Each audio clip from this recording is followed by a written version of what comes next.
a Javier Milei. Javier, ¿cómo estás? ¿Qué tal, Francisco? Un gusto enorme estar aquí nuevamente. ¿Qué pensás vos de esto del aborto? Más allá de que sos economista, pero bueno. A ver, sí, pero tengo posición tomada y clara. Estoy totalmente en contra. Lo primero que quiero señalar que lo que dijo el presidente Alberto Fernández es una payasada. Es un insulto al intelecto de los argentinos que diga la payasada de, bueno, digamos, porque total ocurren en la clandestinidad. Con ese argumento estúpido, si es por eso, eliminemos el Código Penal.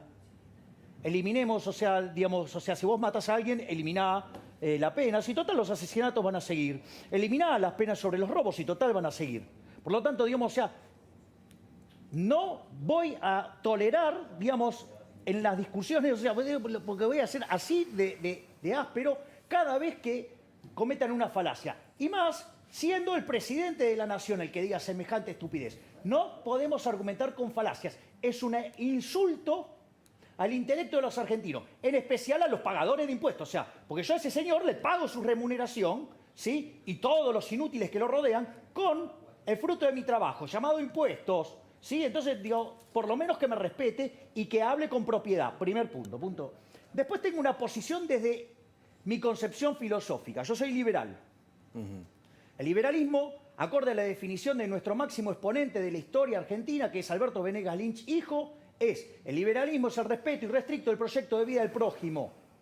Está claro, vos no estás respetando al prójimo, porque vos lo que sabés es que es otra vida, hay otra vida y es otra vida. Y ahora eso es otra discusión más interesante en lo legal. Pero fíjate esto, ¿cuáles son los 3 derechos que reconocemos los liberales?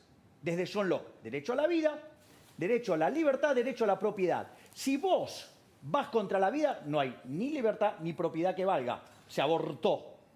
Pero no solo eso, la biología, si el ecógrafo es clave acá, ¿cuándo arranca la vida humana? La vida humana, si vos querés, arranca desde la concepción. Y voy a hacer un punto más. Cuando vos haces referencia a cuerpo en ciencia, en realidad haces referencia al cadáver. Porque ¿sabés lo que pasa? Si a mí en este momento viene alguien y me corta un brazo, yo sigo teniendo vida. Pero el cuerpo es otra cosa, mutó, ¿me comprendés? Entonces, hay que hacer referencia a la vida. Y ahí hay 2 cuestiones. La primera es ¿de dónde arranca la vida? Es desde el momento de la concepción.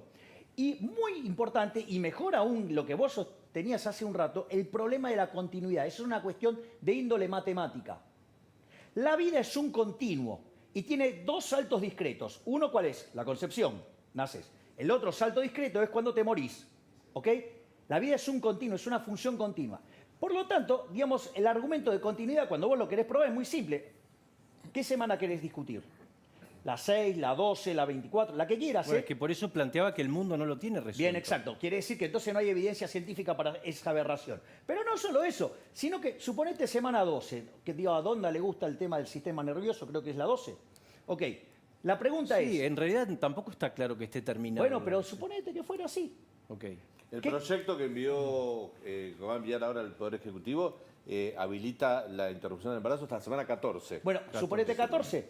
Este proyecto está... A ver, la pregunta es, 14 menos 1 segundo, no tenés derecho a nada.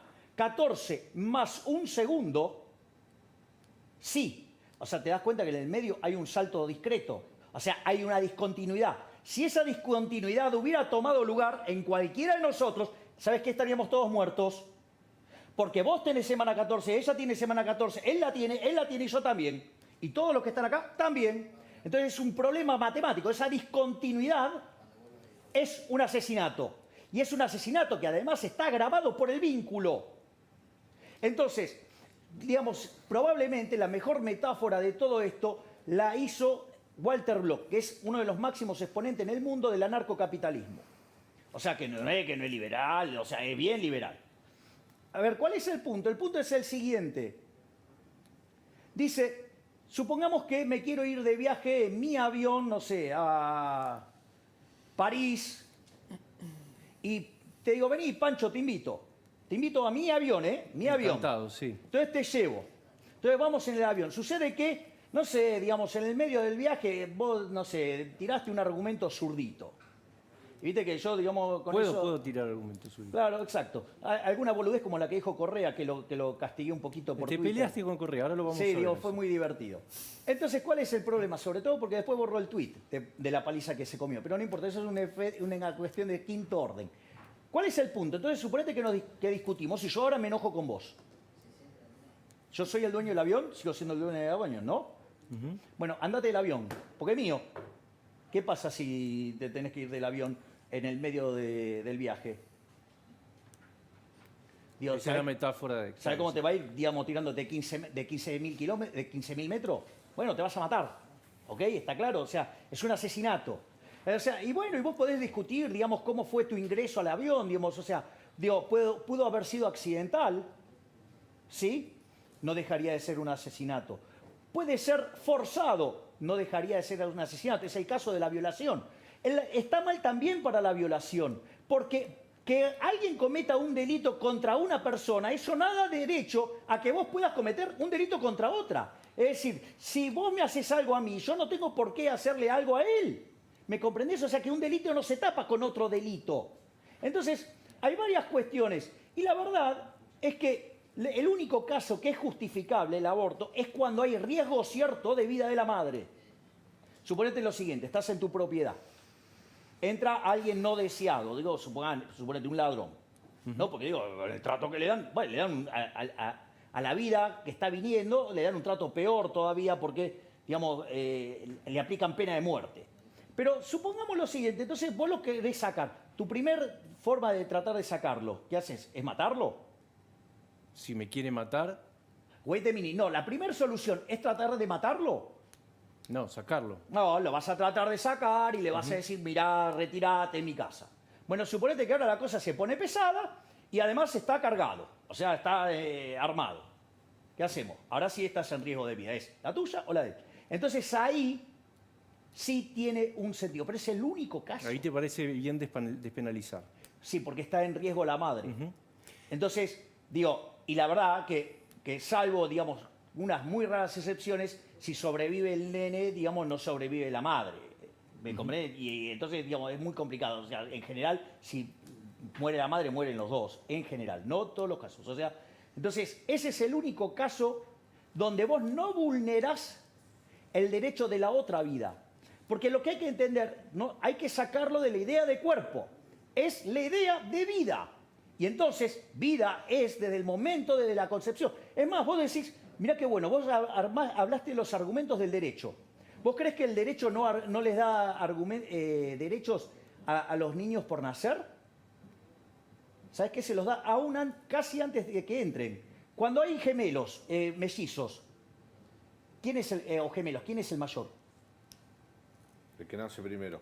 No, el que nace después. El que nace segundo. Nace después. ¿Y eso por qué? Porque es una convención legal. Porque la ciencia supuestamente dice que se formó antes. ¿Es así o no? Ah, ok, pero entonces asignaste derechos antes. Buen punto. Entonces, no. Bueno, es más, pero ahora voy a hacer un punto que no está dentro de lo legal.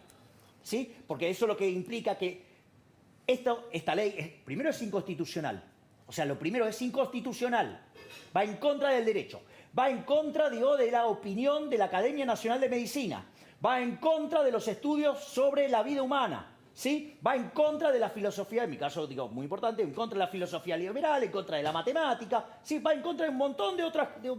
También es relativo, Javier. Vos estás dando algo como absoluto y hay otras miradas. Ahora No. para que ahora, sí, también hay gente que cree en el marxismo. Sí, fue un fracaso Javier, en lo económico, pará. lo social, lo cultural, mataron a 150 tenemos que millones hacer de seres un humanos. brevísimo corte, pero seguimos. Además, Daniel, vos nos vas a decir cómo están los votos. Claro, hay que ver si más allá de todo este debate alrededor del aborto sí o no, si está en condición el Congreso de aprobarlo o no, y las internas que esto trae aparejado dentro del peronismo. Perfecto. Antes de... Sangre cayó un 50%. Hacé tu donación con todos los cuidados en las postas fijas fuera de los hospitales. Escuchá. Esperes a que alguien la necesite. Doná sangre. Conoce más en buenosaires.gov.ar/donasangre o escribí al WhatsApp de la ciudad al 11 50 50 0 145. Hoy hubo Presten un montón de atención a esta muertos, perlita. Esta perlita de hoy. Esto pasó hoy. Vamos al corte. Dale.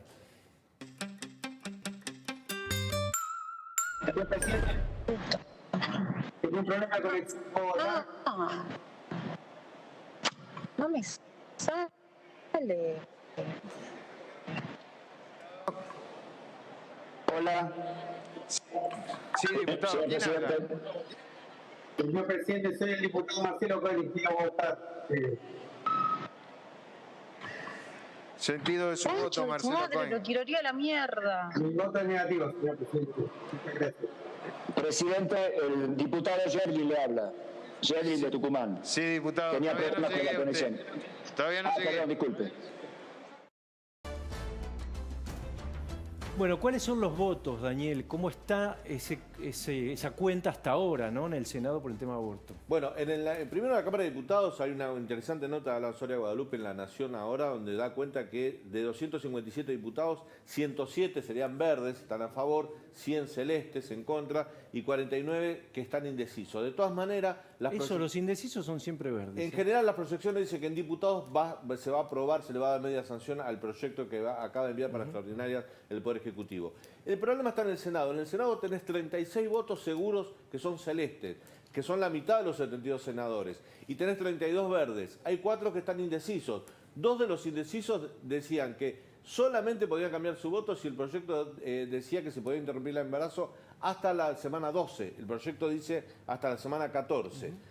Por lo tanto, eso puede ser un... Esto puede ser un problema. Se puede cambiar el proyecto también, se puede modificar el Senado y volver a diputados. Puede Ya volver a está, diputados, claro. se puede modificar. El tema es que vos tenés 36, 32 y 4. Un escenario probable, que vamos a suponer que convenzan a estos 4 indecisos a votar a favor, un empate en 36 y Cristina tenga, como la tuvo Jobos con el voto de la 125, que es desempatar el tema de la ley votación, de aborto, claro. la votación. Cristina cambió de opinión, antes estaba en contra, ahora dijo que su hija Florencia la convenció y está a favor. Pero el problema es que la información que nosotros tenemos, que senadores peronistas que están en contra del aborto dicen que Cristina les dijo, voten a conciencia. O sea, no presionó al bloque del senador de Frente de Todos para cambiar ese voto. O sea, acá no va a correr la disciplina. No, por partidaria. ahora No, Cristina yo no creo se que está la clave poniendo es si Cristina va a concepto de militar aborto. la Claro. legalización o no. Digo, ella ya ha dicho que va a votar a favor de la legalización. ¿La va a militar? ¿Se lo va a poner al hombro este tema como un proyecto del gobierno que ella haga propio o no? Ahora, si no Porque sale- un tema clave, perdón, un Sí. tema clave, porque estamos haciendo este poroteo de números considerando que están todos los senadores sentados El día para que votar. votan, claro. Porque Ah, ok. lo que bien puede pasar, que ha pasado en otras ocasiones, es que alguien decida ausentarse, invitado por ejemplo, por Cristina Kirchner, si ella quisiera, como decíamos, militar este proyecto. Entonces, cuando hablamos de todos estos votos celestes, ¿qué pasa si alguno de esos votos ese día no está presente y se ausentan? Porque es mucho más fácil eso que pensar que alguien vaya a cambiar el voto. Ahora, Entonces, con una déjenme- mayoría tan la ajustada, última- lo que yo sí, creo es que una La última, decisión... ¿quiere Cristina empoderar a Alberto? Bueno, por eso con el colectivo verde, con la gente Con el que está a favor progresismo. de- Eso es lo que yo le quiero ¿Quiere preguntar. Cristina eso? Bueno, No, y si está todo la duda. está, se define en el Senado, digamos, en definitiva, ahí va a estar claro, digamos, para aquellos que impulsan el proyecto, que si no sale en el Senado, la decisión fue de Cristina Kirchner. Jorge Jacobe, buenos días. Buenas noches. ¿Me escuchás? ¿Qué tal, Pancho? ¿Cómo estás? Yo no lo escucho. A Sí, ver si está me bajo. pueden poner mejor retorno. Yo te escucho bien. Ahora sí. Jorge, nos preguntábamos acá si Cristina va a ser presidente en el proyecto del aborto, si va a patear a favor, en contra. ¿Cómo lo estás viendo vos? A ver, yo creo que es claro lo que decían recién, digamos, va a ser presidente en el caso de que tuviera que desempatar. Después me parece que la discusión transcurre por dos canales diferentes. Por un lado, lo que sucede en la opinión pública con este debate y por otro lado, lo que sucede en el sistema político. Y en esa opinión pública tomadas como votantes, digamos. Yo lo voy a tratar de ordenar de esta manera. El año pasado, cuando inició el debate, cuando se votó por primera vez, hubo un espíritu del tiempo que favoreció a los verdes, digamos, que hicieron la irrupción, y entonces los celestes se vieron, te diría, avergonzados de sostener sus propias posturas. Pese a haber perdido la votación en el Senado, los verdes entendieron perfectamente que en casi ningún país del mundo esta ley se aprobó en la primera arremetida. Entonces ellos lo vieron como un triunfo. Ganar en diputados y perder en senadores lo vieron claramente como un triunfo y configuraron una idea que la próxima vez que lo empujamos, la segunda o la tercera, el tema pasa. Eso es lo que han tenido en la cabeza en términos estratégicos hasta ahora. En el medio, lo que sucedió es que los celestes salieron de la vergüenza y están argumentando de otra manera y están contrapesando la discusión. Hoy es una discusión donde claramente hay dos partes que tienen argumentos que son absolutamente atendibles, amén de a cual cada uno de nosotros quiera adherirse. Eso es lo que sucede en términos de opinión pública, que de vuelta entonces está dividida. ¿Lo tienen medido divide a todo el ustedes? sistema ¿Lo tienen medido? político. ¿Cómo? No, todavía no medimos. Todavía no medimos, las mediciones que tenemos son del año pasado, que por supuesto no tienen mucho sentido, digamos, porque ha corrido mucha agua abajo del puente, pero en breve vamos a tener información de refresh al respecto. Ahora, ¿por qué el gobierno manda para adelante, en medio de esta situación de pandemia y de crisis económica y social y demás, por qué manda para adelante este tema? Y me parece que hay que entender lo siguiente, Pancho. Claro. La discusión por el aborto va a partir de vuelta a cada uno de los bloques. ¿Okay? El oficialismo va a votar dividido, Cambiemos va a votar dividido, Juntos para el Cambio va a votar dividido, es decir, cada uno va a votar a conciencia, como pasó la vez pasada. Pero el kirchnerismo sabe perfectamente que el 35% del electorado que tiene Cristina lo tiene sí o sí, lo tiene duro, lo tiene aunque ellos hayan votado para un lado o para el otro. ¿Okay? Es decir, la gente, amén de cuál sea la posición de Cristina y de sus senadores y de sus diputados, va a ir a votar por Cristina. ¿No pierde votos el kirchnerismo si no sale la ley, Jorge? No, en ese núcleo duro, claro, el 35%, ¿no se resiente el kirchnerismo si no logra aprobar la ley? No se resiente con lo del aborto y no se resiente con 2 o 3 temas. De 10 temas que el kirchnerismo le plantea a la sociedad, incluso a su propio público, ese mismo público puede estar en desacuerdo con 3 de esos 10 temas y sigue votando ahí. Por ejemplo, no estuvo de acuerdo con la cuestión de las tomas y no estuvo de acuerdo tampoco con la cuestión de la liberación de los presos. Y sin embargo van a ir a votar a Cristina. Lo que no Cristina los diga, pierde, van y eso hagan. querés decir. Claro. Ahora, no los pierde de ninguna manera. Juntan los tacos y van. Si ella dice votenme a mí, la votan. Si ella dice voten a Scioli, lo votan. Si dice voten a Alberto, lo votan. Si dice voten a un POTUS, van y lo votan. Perfecto. Así que hay un 35% que por más que arriesguen, no lo van a perder. Y entonces lo que hacen es despelotar a la oposición. Porque en la oposición esto sí probablemente haga algún nivel de ruido y hasta te diría de daño, ¿no? ¿Y puede pasar que alguien de la oposición sea verde, pero diga, en realidad esto va a debilitar al gobierno y entonces me abstengo? O ¿eso puede ocurrir o no?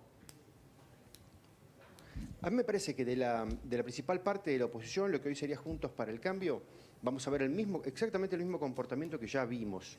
Lo importante es, de los pequeños grupos políticos que están surgiendo de características liberales o relacionados con el discurso de la libertad, algunos de los cuales son bien celestes, si el kirchnerismo los sube al ring y les da volumen para que dividan el voto opositor de las elecciones del año que viene. Hoy por hoy, Pancho, el 54% de los argentinos dice que quiere que el gobierno pierda las elecciones, contra un 35% que quiere que gane. Entonces, el único objetivo del gobierno de acá hasta las elecciones va a ser buscar herramientas para despelotar ese 54% y tratar de atomizarlo lo más posible, ¿no? Jorge, aprovecho que te tengo. El tema del proyecto de hoy, del aporte extraordinario solidario, ¿vos le ves una justificación económica o es un caramelo para la parte más progresista del Frente de Todos en medio del ajuste? Mira, una justificación económica me parece que no hay. Argentina se ha convertido en un país donde estamos encerrados en discutir cómo nos organizamos para ser cada día más pobres, digamos. Si no gobernara Alberto y gobernara Del Caño y nos sacara a todos y lo repartiera por partes iguales, si haces los números te queda claro que este sería un país de pobres, no sería un país de clase media, de modo tal que la discusión por la distribución de la riqueza es siempre una trampa. No hay otra forma de salir de este pozo que producir más. Ahora, el gobierno también, para una parte del electorado que todavía está indeciso y que va a estar indeciso hasta el fin de las elecciones, tiene que tratar de mostrar que es sensible y que tiene algún plan para sacar a la gente de su dolor. Y no deja de ser una fantasía, pero es así, es lo único que pueden hacer. Un plan no hay. Hay alguna medida que te puede parecer más loca o no, pero es lo único que se animan a plantear. Jorge, te llevo de nuevo al tema del aborto. Más allá de una proyección nacional, acá lo que hay que fijarse es la opinión pública, cómo se comporta distrito por distrito. Por ejemplo, los 3 senadores de la Ciudad de Buenos Aires van a votar a favor, los 2 de Juntos por el Cambio y Mariano Recalde, que es de Frente por la Victoria. Pero no pasa lo mismo en el interior, en el NOA o en el NEA, vota menos gente, son poblaciones más chicas, pero son 3 senadores por provincia. Y ahí la presión social, que donde tengo entendido está en contra del aborto, va a ejercer presión sobre el voto de esos senadores, sobre todo si agarramos a uno indeciso. Es un sistema, Daniel, absolutamente injusto en ese sentido, porque si 3 senadores de una provincia votan verde o votan celeste, no están representando ya de cuajo lo que está sucediendo en esa provincia. Las cosas estén 50-50 o 66-33, tendrían que votar por lo menos 2 y 1. Déjame preguntarle está Javier Milei con nosotros también. ¿Llegan a recaudar esto que se propone el gobierno de 300.000 por este impuesto extraordinario? Pero, a ver, ¿qué tal, Jorge? ¿Cómo estás? Discúlpame que no te saludé. A ver, yo digo, me parece que... ¿Cómo estás, Javier? Independientemente de la discusión de si lo junta o no, que no los va a juntar, pero al margen de eso... ¿Por qué decís que no lo va a juntar? Porque no le dan los números y cada vez que te mandan un paquete fiscal termina recaudando mucho menos porque siempre omiten el efecto que implica sobre distintos aspectos de la actividad económica, donde la terminan lesionando. Ahora, este proyecto tiene, digamos, varios problemas. De vuelta, tenemos un problema inconstitucional, porque tenés un problema de doble imposición. Vos tenés un problema de que ya tenés bienes personales y además le vas a poner impuesto a la riqueza. Sí, o ponerle el nombre que quieran, digamos. De vuelta, digo, doble imposición. Además, tiene un problema, otro problema no menor, que golpea sobre los activos y no sobre el patrimonio, con lo cual es una locura, porque si vos estás muy apalancado, tenés mucha deuda, quizás te pueden reventar, por decirlo de alguna manera. Ese es el primer punto. Segundo, transitorio en Argentina es mentira. ¿Sabés cómo arrancó el impuesto a la ganancia? En los 30, como transitorio. Cheque. Bueno. Cheque en el 2001. Bueno, mira, justo por eso estaba haciendo el listado. Ingresos brutos arrancó transitorio. Otro más. El IVA, te dijeron que te lo llevaban del 13 al 16, del 16 al 21. Todo era transitorio. No bajó nunca. Las retenciones eran transitorias. No te las bajaron nunca. Con lo cual es una mentira. O sea, el político, como es un chorro el político argentino, es un chorro. Así, es un chorro. Una vez que descubrió una forma de sacarte guita, no te la saca más. Por eso Argentina, ¿me entendés? Tiene 170 impuestos, 69.000 regulaciones. O sea, vos decís que esto se va a renovar el año próximo. Pero no tengo duda. O sea, digo, el político cuando descubre una forma de sacarte el dinero no te la devuelve más. Ese es un clásico. Y después están los problemas vinculados a la economía. Digo, el primer problema esencial en lo económico es moral. Digo, ¿quién acá está de acuerdo de tratar de modo desigual frente a la ley a la gente? ¿Quién está a favor del robo?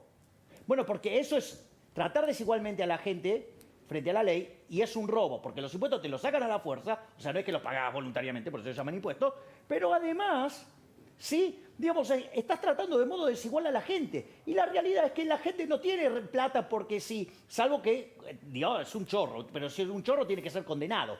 Entonces, ¿cuál es el punto? Si el tipo se ganó honestamente su dinero, o sea, sirviendo al prójimo con bienes de mejor calidad a un mejor precio, no lo tenés que castigar, lo tenés que premiar. Y cuando vos lo castigás, ¿sabés lo que te va a pasar? Se te van a ir los empresarios, se te van a ir las empresas, no te va a invertir nadie. Y entonces tiene varios problemas, porque castiga el proceso de acumulación de capital. Suponete lo siguiente, yo tengo una empresa que hace pozos.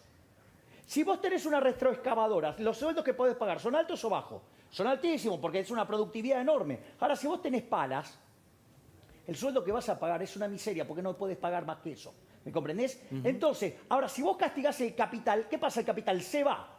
Si el capital se va, lo que va a pasar con la productividad del trabajo va a ser menor. Por ende, los salarios van a ser miserables. Por ende, digamos, va a ser todo más pobre. Y en términos dinámicos también. Porque si vos, o sea, vos hoy generás un determinado nivel de ganancia, pero cuando vos lo generaste, después lo acumulaste, que en el medio pagaste un montón de impuestos, pagaste impuestos a la ganancia, encima te cobran, después porque los retuviste, te cobran, no sé, si lo pones a interés, renta financiera, si te lo guardás, son bienes personales, bueno, te revientan impuestos por todos lados. Ahora, te van a sacar más. Por lo tanto, el proceso de acumulación queda golpeado, por ende, digamos, o sea, estás castigando el crecimiento. Es decir, si seguimos haciendo estas cosas, no crecemos más. Pancho, Argentina no crece desde el 2011. A ver, si yo tomo 2002, 11, 2019, el PBI cae 0,5. Y si lo tomo hasta el 2020, tengo 1,5 de promedio de caída. O sea, es un escándalo, cada vez estamos peor. Y en el medio subió la población, sí, 10%. O sea, con lo cual estamos, en términos per cápita, es desastroso. Te quiero preguntar ahora, y Jorge también, si te quedás unos minutos, ¿qué les parece la reunión entre Cristina y Redrado? Me lo contestás. estás en unos instantes. Mirá cómo te comía. Bueno, Daniel tiene algo importante para decirnos. Así es, Pancho, una buena noticia. Les presentamos LN Propiedades, un nuevo producto con la información más completa del mercado inmobiliario. La Nación presenta LN Propiedades, la mejor información sobre el mercado inmobiliario, indicadores de la industria, herramientas para conocer el valor de una propiedad, sus gastos de escritura y qué se necesita para iniciar un contrato de alquiler. Además, las propiedades recomendadas por las principales inmobiliarias. Todo esto y mucho más en LN Propiedades. ¿Se acuerdan el inquilino compulsivo de la casa de Cariló? Vamos al corte, mírenlo. Si ganaras al infierno por ser negro y nada más, moriré llevando negro el corazón. Zabalé, Zabalé, la culpa es de este pueblo sabalero. Que todo el mundo grite, dale negro, aea. Yo soy sabalero, aea. Sabalero, sabalero, aea. Yo soy sabalero, aea. Sabalero, sabalero.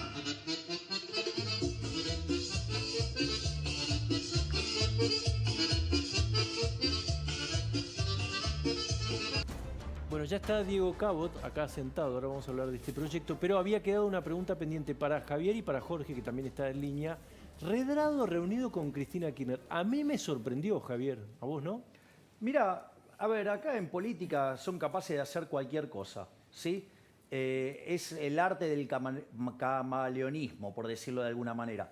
Ahora, la verdad es que Redrado, digo, no es garantía de nada. O sea, Redrado es un economista del montón, digamos que siempre se ha conectado muy bien políticamente y eso le ha permitido tener buenos cargos, pero no es un gran economista. Bueno, pero el mercado no lo ve como un extravagante. Bueno, está bien, digamos, o sea, a mí no me importa, digamos, los niveles de extravagancia, a mí me importa si sabe o no de teoría económica. En el aspecto de teoría económica está flojo, bastante. O sea, primer punto. Segundo punto, o sea, las ideas que propone Redrado sí son muy grandilocuentes en los títulos, pero son muy flojitas y vacías de contenido. Y los economistas como Redrado son parte del problema, no son parte de la solución. Jorge, ¿cómo lo viste? ¿Fue una provocación? ¿Fue al revés un gesto, Alberto? Yo creo que es más de la misma estrategia. No voy a hacer una evaluación económica, como hace Javier, porque no soy economista, voy a hacer una evaluación política. El kirchnerismo viene tratando de utilizar desde el fin del mandato, del segundo mandato de Cristina, chivos expiatorios. ¿Okay? Es decir, alguien para poner a cargo de un tema que va a explotar prontamente y después echarle la culpa. Lo intentaron primero con Scioli, con Zanini soplándole la nuca. Después lo intentaron con Alberto, con Cristina soplándole la nuca, y me parece que esta operación va a ser la misma. Finalmente, Cristina y su 35% lo que hace es buscar personas a las cuales echarles la culpa de lo que va sucediendo, mientras gana tiempo para hacer en el gobierno lo que realmente vino a hacer, ¿no? Jorge, muchísimas gracias.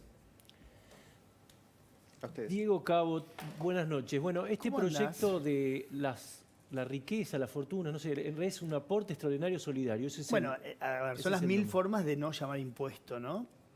¿Es un impuesto? Bueno, es por una vez, todavía no es impuesto. Bueno, claro, exactamente, es por una vez, por eso es un aporte solidario. Lo primero que hay que decir es, y si querés la bronca que hay dentro de muchos sectores, por ahí no los empresarios que tienen inversión financiera, 2 o 3 o 5 o 10 millones de dólares de inversión financiera, sino muchos que tienen ese dinero en activos, por ejemplo, propiedades o, por ejemplo, digamos, acciones de una empresa, ¿no? No te olvides que ahora las acciones de una empresa vos vas digamos, a aportar, tenés que decir cuánta plata, digamos, vale tu porcentaje accionario de una compañía y vas a tener que pagar por eso, ¿no? Si tu porcentaje vale.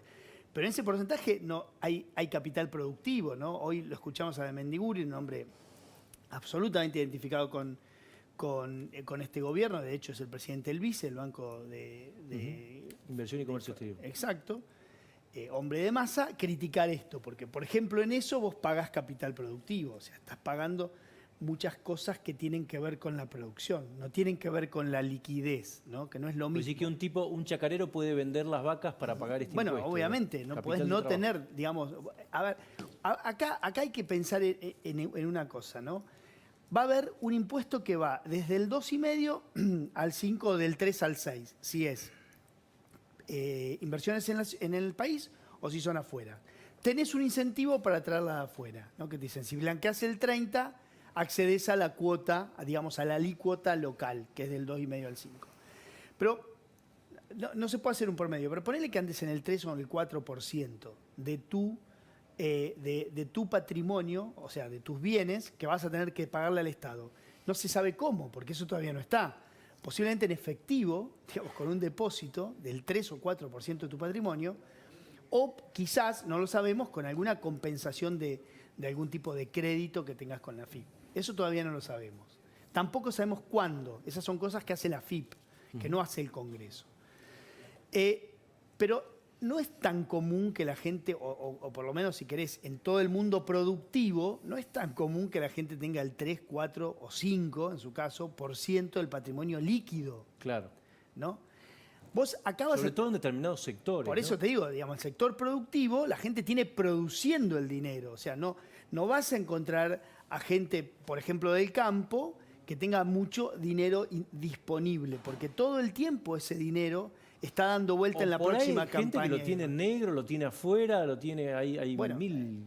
Y no lo tiene declarado, eso quiero decir. Bueno, no, pero pará, porque sí, exactamente, gente pero que ya tiene declarado un patrimonio. Esto primero, digamos, vos fíjate que es interesante esto, ¿no? Porque quizás el punto más importante de por qué causa, te diría, cierto enojo, más allá de la cuestión económica en muchos sectores, es quién acompaña este aporte solidario, quién más está acompañando el aporte solidario. Entonces yo te puedo decir, bueno, busquemos en los sectores sociales, quién está acompañando y también está haciendo un aporte solidario. Bueno, claramente el sector privado, ¿no? Incluso el sector que está bajo convenios colectivos de muchísimas actividades que tuvo durante la pandemia a partir de un acuerdo UIA-CGT, avalado por el gobierno, una quita de su sueldo de bolsillo, ¿no? A cambio de que le mantengan su lugar de trabajo. Entonces ahí tenés un sector enorme, que está haciendo un aporte, ¿Quién más está haciendo un aporte solidario? ¿Están haciendo un aporte solidario los legisladores que no se bajaron un peso de dieta? Pareciera que no. Económico por lo menos no. Económico no, digamos. Intelectual menos, porque la verdad que este tipo de leyes adolecen de muchísimas falencias, incluso en la implementación. ¿Está haciendo un aporte el Poder Judicial que no trabaja y no se bajó los sueldos? Tampoco.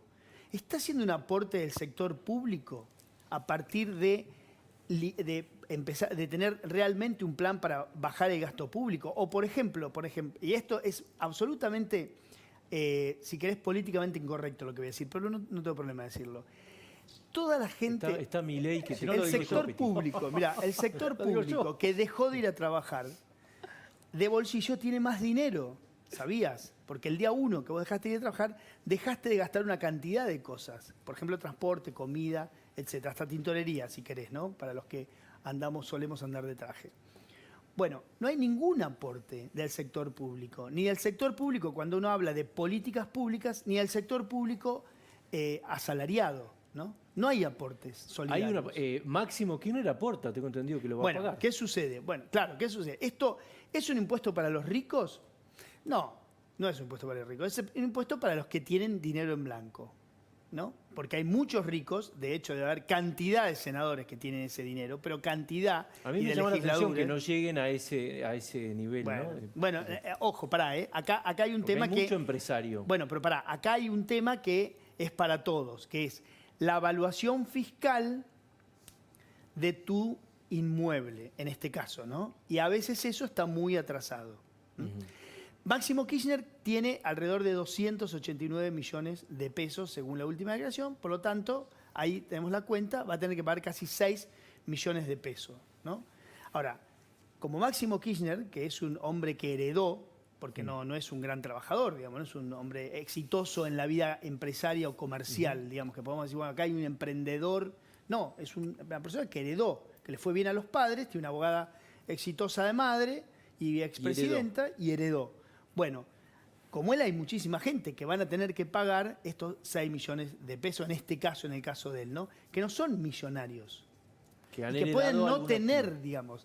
Pero además hay otro tema. Vos pensás que, por ejemplo, hoy por hoy la renta de la propiedad en dólares ha caído muchísimo, en pesos también, digamos, porque la propiedad se va a valores de dólar y tu renta de la propiedad queda en valores de peso. Cuando vos tenés esa inversión en blanco y facturás todos tus alquileres, después de tener una rentabilidad del 2,5%, 3%, 4%, pero teniendo un gran inquilino, cuando pagas los impuestos te queda una renta de un par de puntos.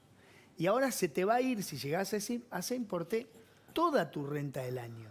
Toda, absolutamente toda.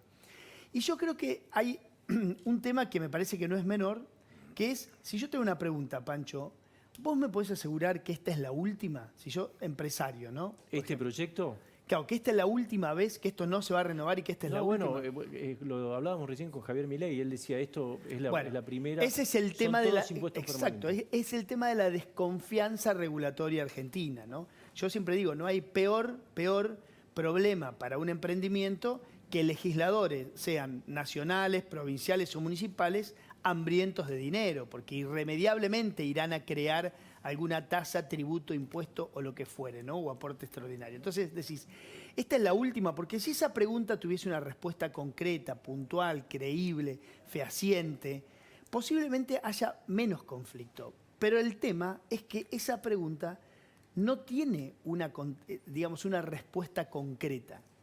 Ninguno de nosotros podemos decir que va a ser la última vez. Si esto se llega a quedar 5 años, ponele, se te fue el 20 o el 30% de tu capital, ¿no? Javier, ¿esto va a afectar a la inversión, vos crees? Definitivamente. ¿Por qué? A ver, Argentina ya es un país que tiene problemas con la inversión hace tiempo. De vuelta, lo que decíamos antes, Argentina no crece desde el 2011, ¿sí? Ahora, esto, digamos, si a vos te van a castigar la acumulación de capital, no vas a invertir. Y quiero mencionar 2 cosas muy importantes que dijo Cabot, que son brillantes. Una es, habló algo muy importante del capital de trabajo, él lo mencionó así al pasar. ¿Vos por qué tenés caja en una empresa? Porque vos tenés que financiar lo que se llama el ciclo de caja o ciclo productivo. Es decir, vos tenés que ir pagando un montón de cosas hasta que vendés tu producto y después lo cobras, pero vos, digamos, en algún momento, mucho antes, pagaste a tus proveedores. Vos tenés que financiar esa diferencia. Esa diferencia se financia con caja. Entonces, este impuesto lo que va a hacer es golpearte sobre la caja. Por lo tanto, te va a golpear sobre el working capital, te va a golpear sobre la actividad y te va a hacer un daño mucho más grande. Ese es un tema que quiero dárselo a cabo porque se me había escapado. Y el otro tema es el de la evaluación fiscal.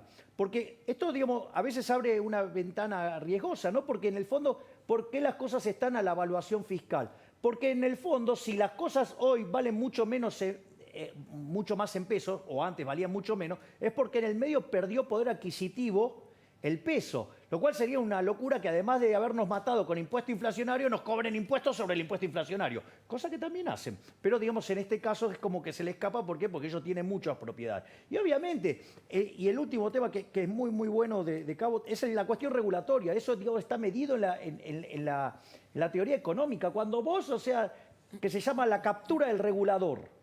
Es decir, te fija las condiciones y después te las cambia. Cuando vos tenés un regulador malo, digamos, acá vendría a ser un Estado que abusa de lo que se llama en la teoría económica de la inconsistencia temporal, bueno, ahí hay un tema no menor, porque ¿en qué se va a traducir? En menos inversión.